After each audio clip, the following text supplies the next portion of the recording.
પૂછપરછમાં એણે જે દિવસે આ જે હત્યાનો બનાવ બન્યો છે 24મીની રાત્રે, એટલે કે 24-25ની રાત, તો એ અગાઉથી પ્લાનિંગ કરીને જ નીકળેલો હતો અને એટલા માટે જ એણે આખો દિવસ એને ફેરવી, જેથી એવું લાગે સામાન્ય કે ભાઈ એ એને સંપૂર્ણ રીતે પ્રેમ કરે છે, એને સાચવશે, એ એક પ્રકારનો વિશ્વાસ કેળવાય, જેથી મોડી રાત સુધી જ્યારે એને અંજામ આપવો હતો ગુનાનો, ત્યાં સુધી મૃતકને કોઈ એવી શંકા ન જાય કે કંઈ અઘટિત ઘટવાનું છે એની સાથે.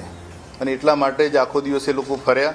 રાત્રે એ લોકો એક સારા ડાઇનિંગ હોલમાં જમ્યા પણ ખરા અને ત્યારબાદ એ રિવરફ્રન્ટ જે છે ત્યાં આવીને બેઠા હતા અને જ્યારે એનો મિત્ર જે બંનેને એકાંત આપવા માટે ખસ્યો એ જ વખતે એણે ઊંચકીને ફેંકી દીધું. મિનેશ ઉર્ફે મોન્ટુ જે છે એ બીજા દિવસે સવારે કાલુપુર પોલીસ સ્ટેશને જાય છે અને ત્યાં જઈને એવું કહે છે કે મારી પત્ની વહેલી સવારે 4 વાગે ક્યાંક જતી રહી છે.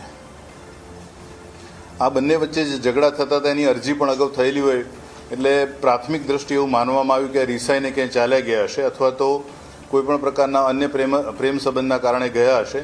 એટલે એના પિતાએ પણ ઘણા સમય સુધી આમાં કોઈ શંકા વ્યક્ત ન કરી કે એમની દીકરીની હત્યા કરવામાં આવેલી છે. આ ગુનો શોધી અને અત્યારે આરોપીને વધુ તપાસ અર્થે રિવરફ્રન્ટ વેસ્ટને સોંપવામાં આવનાર છે.